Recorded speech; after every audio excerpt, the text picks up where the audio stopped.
Germany has declared its goal to have the strongest military in Europe by 2039. Accordingly, Germany is currently making massive investments in its military strength. Let's take a closer look at this today. Let's review. On April 22, the German Ministry of Defense released a 35-page strategy, Responsibility for Europe, and said Germany would assume more responsibility in NATO. The German Ministry of Defense aimed to quickly boost the military's readiness, expand personnel and capabilities, and build Europe's strongest conventional army. That target year is 2039. It's quite a peculiar timing. Anyway, let's first take a look at the plan that Germany has presented. The German Ministry of Defense's new military strategy is its first since World War II. Germany's security policy changed significantly after Russia invaded Ukraine. Germany has remained cautious about expanding its military role due to World War II. Germany typically aligned its defense strategy with NATO's direction rather than setting it independently. However, this latest military strategy clearly states a national level strategy, making it clear that there has been a complete change in direction. First, Russia was defined as the greatest threat to Germany and Europe. In addition, Germany assessed that there is a possibility Russia could attack a NATO member state before 2029, and to prevent this, it emphasized strengthening deterrence and expanding Germany's role in alliance defense. Regarding military strength, the change is significant. They plan to increase the force from about 185,000 to 260,000 troops. In addition, they plan to significantly increase the reserve forces to about 200,000. This number is not just about increasing troop numbers, but can be seen as a complete redesign of their wartime mobilization capability. They want a structure to rapidly increase military strength in emergencies, since peacetime forces alone can't manage modern warfare. Intelligence and reconnaissance are also crucial. Germany has been seen as relatively weak in this area, so they plan to significantly improve intelligence gathering and analysis systems like satellites, drones, and electronic warfare assets.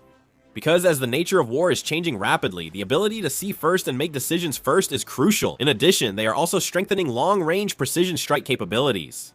The goal is not only defense, but also the ability to strike enemy key positions if needed. This indicates Germany's military strategy is becoming more aggressive. There are also noticeable technological changes. They announced that they will significantly accelerate the adoption of advanced technologies such as artificial intelligence and drones. They said that future wars are more likely to be decided by technological gaps rather than the number of troops, so they will focus their investments on this area. In fact, German defense companies are speeding up the development of drones, unmanned surface vessels, and next-generation missile systems. The foundation that makes all these plans possible is, of course, the budget. Germany raised its defense budget by 25% from last year to 108 billion euros, about 185 trillion won, making it one of the highest in Europe.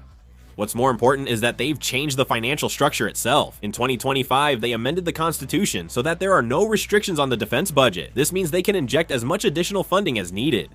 This is not a quick fix, but a decision focused on long-term military buildup.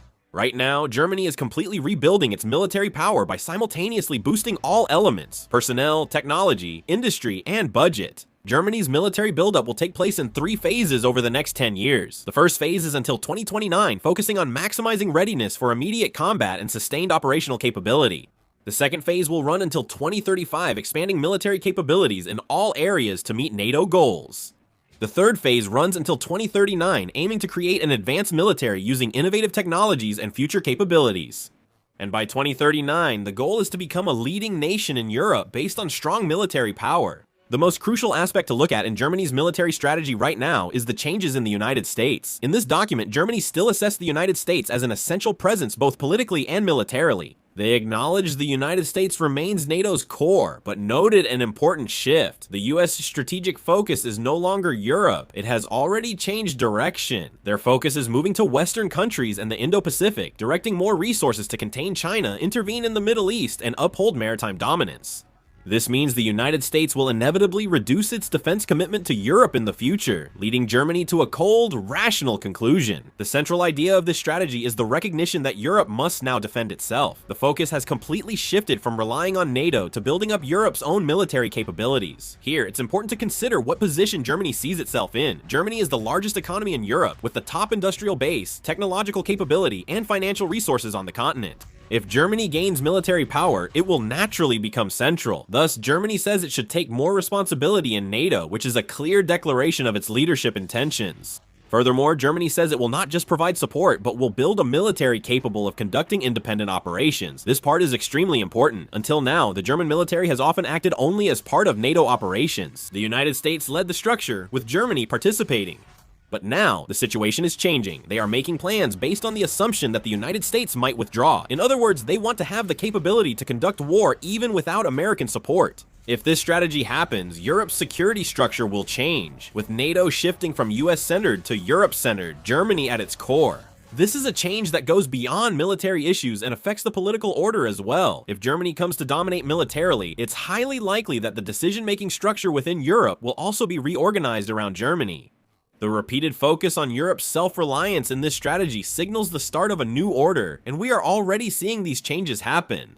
Germany has greatly increased defense spending since 2022, and following reduced US support for Ukraine has become the top weapons supplier. So, defense companies in Germany are also gearing up. Rheinmetall announced that it has increased its shell production more than tenfold since the war in Ukraine. Rheinmetall announced it has begun series production of unmanned surface vessels at the Hamburg shipyard. Rheinmetall stated that they produce about 200 units per year and can expand their production capacity to 1,000 units annually depending on future demand. On top of that, Germany is currently pushing to reintroduce conscription. This time, they also amended the law to require adult men who stay abroad for more than 3 months to obtain prior approval. Under the revised Military Service Act, men aged 17 to 45 who wish to stay abroad for over 3 months must get prior approval from the Federal Army Career Center. This provision dates back to the Cold War, became obsolete after conscription ended in 2011, and has now been revived. Bastian Ernst, president of the Reserve Association, said that concerns about a youth manpower shortage should be balanced by addressing the other side of the population pyramid. He argued that raising the reservist age limit from 65 to 70 is reasonable. Looking at Germany's current moves, the pace is extremely fast. Compared to other European countries, they are pushing to strengthen their military much more aggressively. They are accelerating in almost every area at the same time. Due to this trend, some in Germany worry things are progressing too fast. With strong memories of past wars, there is still resistance to expanding military power.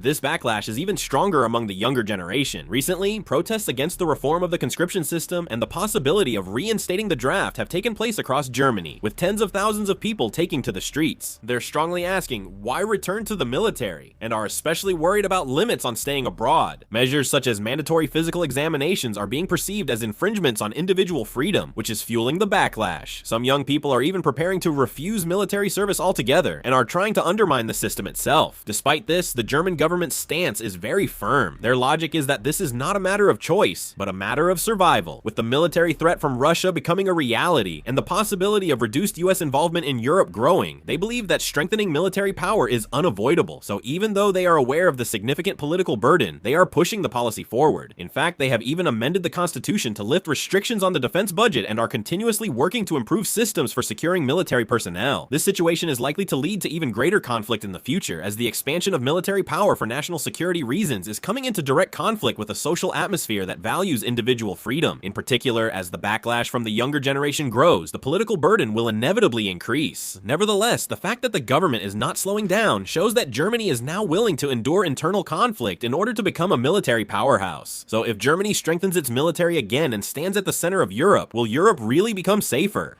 The problem is history. In the past, when Germany had strong military power, Europe experienced repeated tension and conflict rather than stability. Of course, one could say that today's Germany is different from back then, but the sense of caution felt by neighboring countries has not disappeared. Especially for France and the United Kingdom, Germany's rapid military buildup is inevitably a source of concern. France is a military powerhouse in Europe with nuclear weapons, and the UK also possesses nuclear weapons and seeks to maintain its own military influence within NATO. In this situation, if Germany tries to take the lead by strengthening its military power, there is a real possibility that the internal balance could be shaken. If checks and restraints come before cooperation in this process, internal conflict in Europe could become greater than external threats.